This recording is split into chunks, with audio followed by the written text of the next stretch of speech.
Project Zomboid é basicamente um simulador de sobrevivência pós-apocalíptico, mas com um foco bem realista e cruel.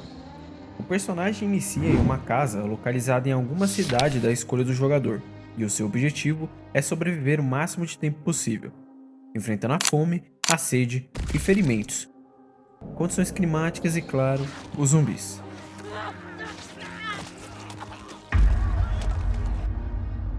O jogo tem uma pegada bem hardcore, onde qualquer erro pode ser fatal, e você tem que gerenciar tudo, desde buscar comida e água até cuidar de sua saúde mental.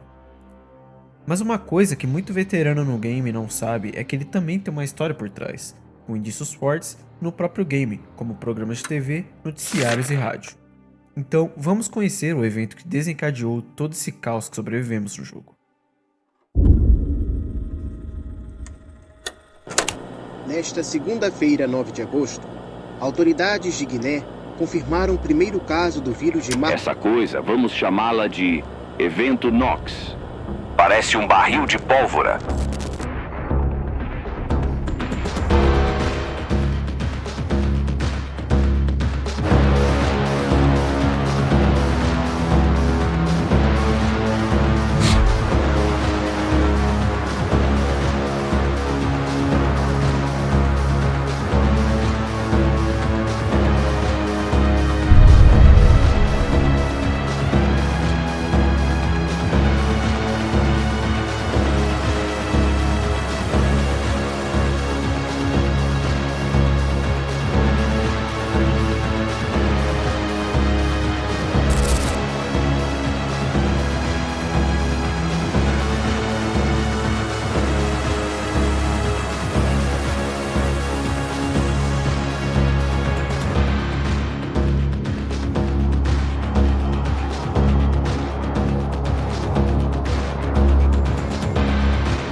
Antes de 1993, um surto desconhecido de gripe havia matado diversas pessoas em Raleigh, Carolina do Norte.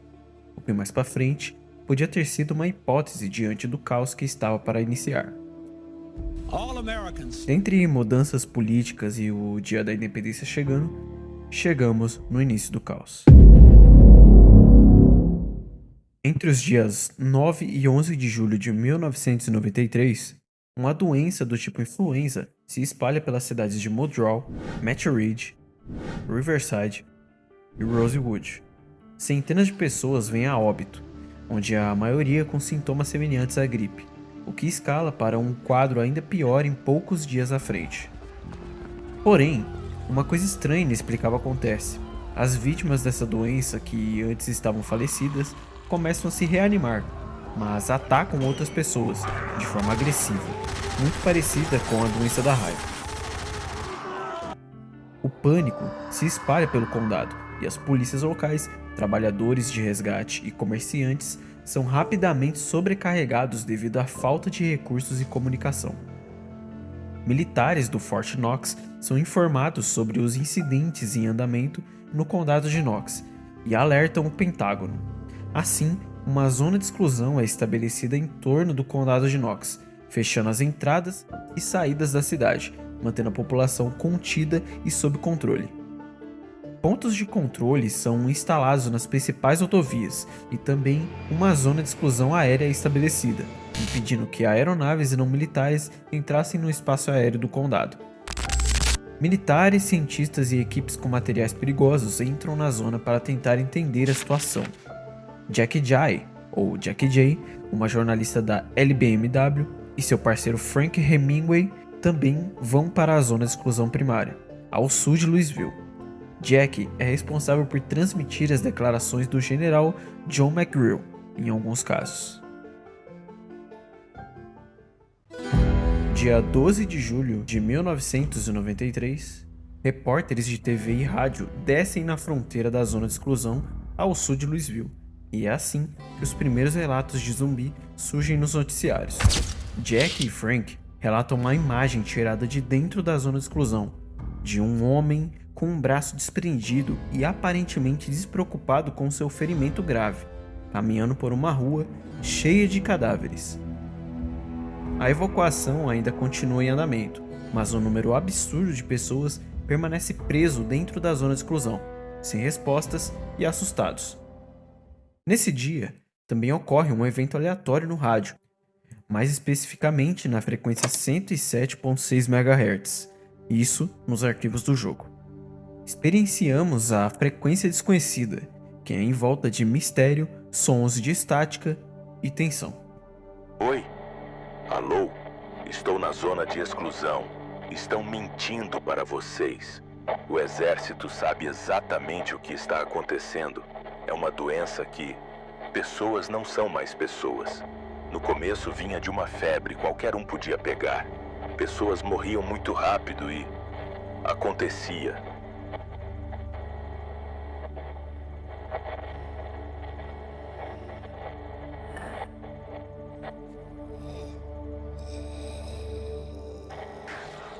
Agora eles te atacam com os dentes.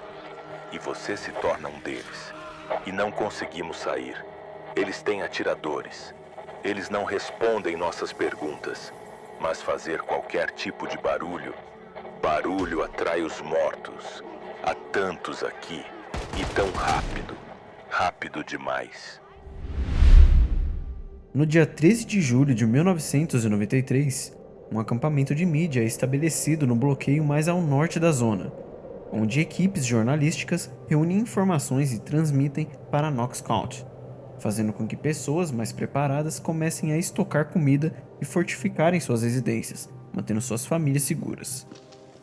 A rádio LBMW relata que navios militares patrulham o rio Ohio, e o presidente, Fairweather, se reúne com funcionários do CDC para discutir estratégias e entender todo o incidente. Ao decorrer de 14 de julho, o general do exército John McGrew realiza uma coletiva de imprensa na fronteira da zona de exclusão, onde confirma o surto de uma doença desconhecida, semelhante à gripe, ocorrendo no condado de Knox, mas garante ao público que não houve vítimas civis. Ele encerra a coletiva afirmando que a zona de exclusão aérea permanecerá em vigor. Com todo um alarde, o presidente faz uma declaração à nação, pedindo calma e paciência, afirmando sua confiança e fé em McGrew e nos militares. O acampamento onde Jack e Frank estavam teve seu fim trágico, onde após um protesto resultar em um conflito entre os militares e os manifestantes, ambos foram separados. Com todos aqueles tiros, o resultado foram grandes hordas de infectados atacando o acampamento da fronteira e entrando em Louisville. Frank, infelizmente, desapareceu no meio daquele caos todo. Após a calamidade que aconteceu na noite passada, no dia 15 de julho, alguns outros acampamentos de refugiados surgem em torno da fronteira da zona. A tensão aumenta à medida que famílias ali presentes expressam sua raiva pela falta de clareza e apoio disponível pelos militares e governo. O Senado e a Câmara de Republicanos ficam indignados com o tratamento do presidente com relação à situação de Knox. Relatos de violência dentro da zona de exclusão acabam sendo vazados para a mídia de fora. Isso somado ao apagão de comunicações que ocorre no condado, logo no início do surto. Assim, se inicia manifestações públicas violentas em Washington DC, Detroit e Los Angeles. Jack sobreviveu àquela noite, se trancando e ficando protegida dentro de uma casa. Os militares se retiraram do acampamento, deixando um mar de corpos para trás. Jack então faz um pedido às pessoas em Louisville, que saíssem imediatamente. A infecção estava a caminho. No início do dia 16 de julho, mais uma declaração pública é feita. Dessa vez, o próprio presidente toma a frente, condenando a violência nacional na noite anterior. O general McGrew emite uma declaração junto do presidente, alertando famílias deslocadas e cidadãos preocupados em torno da fronteira para se dispersarem. A OMS ordena que todos os voos comerciais saindo dos Estados Unidos sejam cancelados, em uma tentativa de conter o surto, o que indigna o presidente, reafirmando e garantindo ao público que o surto permanece isolado na zona de exclusão. Líderes mundiais condenam a resposta do presidente ao evento Nox. Enquanto isso, Nox Country entra em colapso, onde o pânico se transforma em saques, homicídios e crimes hediondos em todo o país. Forças militares se instalam nas grandes cidades numa tentativa de manter a lei e ordem. Já no acampamento primário, que estava um verdadeiro cenário infernal, surge um boato, onde afirmam que nem todos pegam aquela doença, onde algumas pessoas parecem ser imunes, pelo menos até serem mordidas. Jack fica no acampamento, que agora estava abandonado, para manter todos informados do que estava acontecendo. Ela ouve sobre a chegada da infecção a Louisville e pede para que todos barriquem suas casas e evitem contato com outras pessoas. Logo, ela começa a apresentar alguns sintomas da doença. Isso sem sair de sua casa, sem contato com nenhum infectado, sem mordidas e sem arranhões. Ela não espera passar a noite e sai dali. Sua transmissão final afirma que relatos da infecção foram registrados e que ela se espalhou pelo mundo. No dia 17 de julho, em Nova York, Miami e Missouri, as coisas pioraram. Pessoas morrem em manifestações. Casas e estabelecimentos são bombardeados e queimados, iniciando assim um toque de recolher em todo o país. A zona de exclusão é ampliada. Os acampamentos de refugiados são movidos para a parte de trás da fronteira pelos militares, onde nela acabam sendo vazadas informações da real situação de que se encontram as famílias que estavam contidas ali. Fotos perturbadoras e gravações de áudio são compartilhados na mídia, sugerindo que a situação é muito mais grave do que o presidente e o general McGrew haviam declarado anteriormente. Várias estações de TV e rádio passam por interrupções inexplicáveis, deixando claro a censura que o governo estava realizando. Enfim, no dia 18, a verdade vem à tona. O surto de Nox é revelado ao público. Apesar dos esforços aparentes dos militares para censurar os jornalistas que estavam relatando tudo o que ocorria nas fronteiras da zona de exclusão. O general McGrew confirma que a infecção é transmitida por fluidos corporais, e os sobreviventes afirmam que os infectados não são pessoas doentes, mas sim mortos-vivos. Nesse período, ouvimos um sobrevivente no rádio. Seu nome é Jonas Underwood, um jornalista que assumiu a frequência da rádio LBMW 93.2. Ele cita J. Frank Hemingway, falando sobre o que houve dias atrás no acampamento. Ele tenta avisar as pessoas para que não vão a Louisville. Ele afirma que ele e seu grupo encontraram Jack e que ela está em paz agora, dando a entender que haviam matado a Jack zombificada. Ele também deixa claro que os soldados em Louisville verificam se há picadas nas pessoas e distribuem panfletos endereçados a pessoas imunes ao vírus transmitidos pelo ar. Horas depois, ele volta a se comunicar, mas dessa vez, uma forma mais tensa e desesperada, relatando que ele e seu grupo estavam cercados por infectados e encorajou os ouvintes a enfrentar essas aberrações. Há um corte abrupto, onde no dia seguinte, ouvimos os últimos momentos de Jonas e seu grupo antes de serem dominados pelos infectados. No dia 19 de julho, o principal acampamento é alvo de violência, resultando na morte de pelo menos 2 civis. Os tiros atraem uma horda maciça de infectados, que facilmente invadem o bloqueio militar.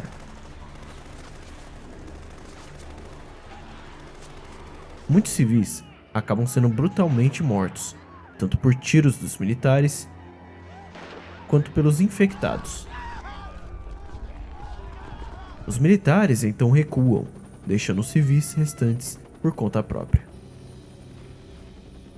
Novos relatos indicam que o vírus Nox repentinamente se tornou aerotransportado, infectando indivíduos sem contato prévio com fluidos corporais dos infectados.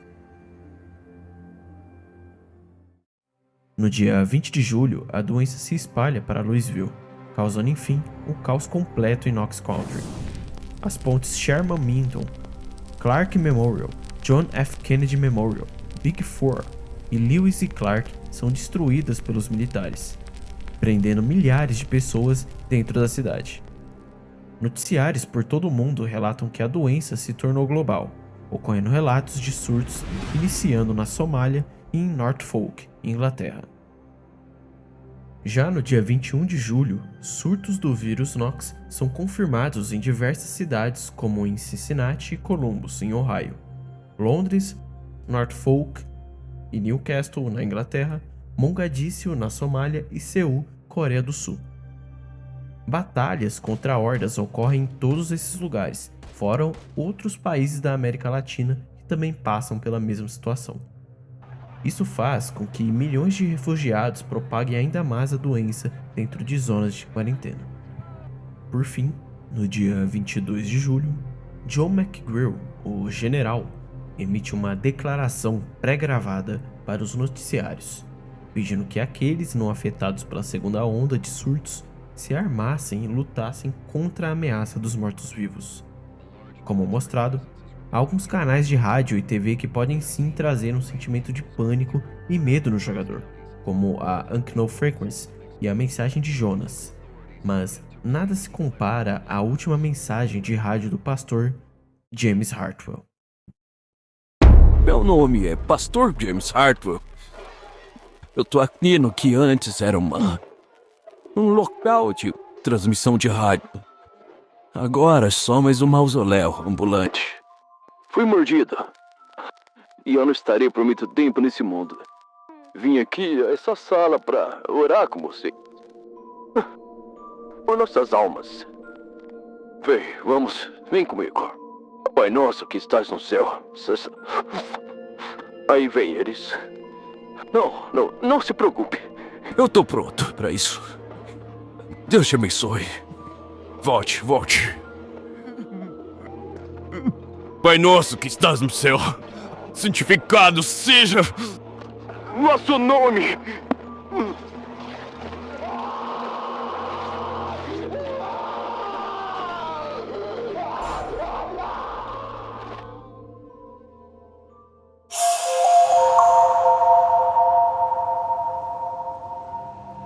Sobreviventes de Louisville montam um acampamento nas ruínas do antigo acampamento de fronteira do condado de Knox, onde posteriormente são invadidos.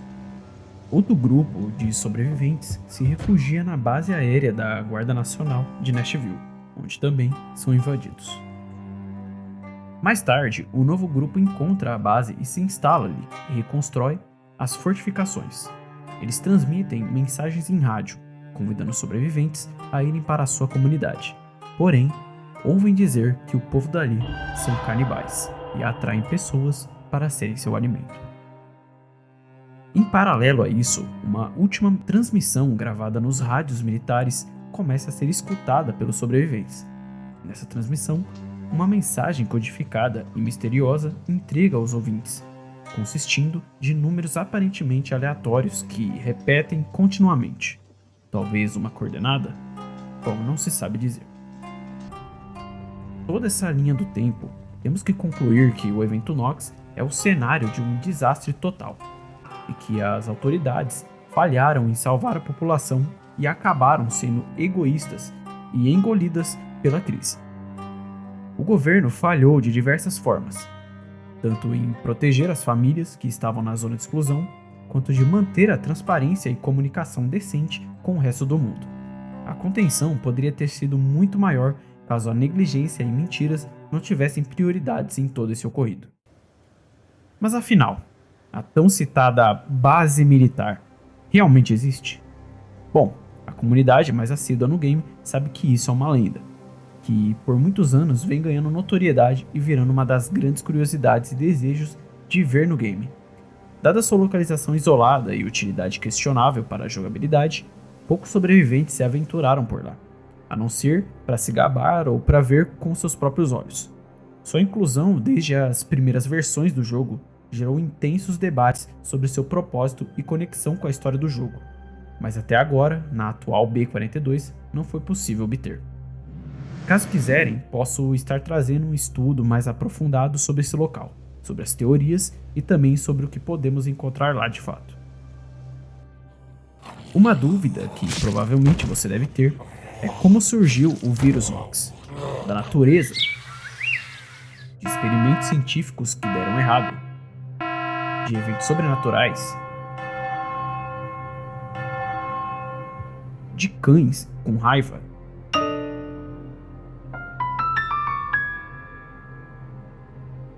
ou extraterrestres. Bom, esse é um assunto que iremos tratar no próximo vídeo. Então, se quiser continuar destrinchando toda essa lore, se inscreve aí e deixa seu like. Quanto mais gente conhecendo essa história, mais esclarecedor ficará para todos. Muito obrigado pela sua presença até aqui, e no demais, que seja longa a sua sobrevivência e rápida a sua morte.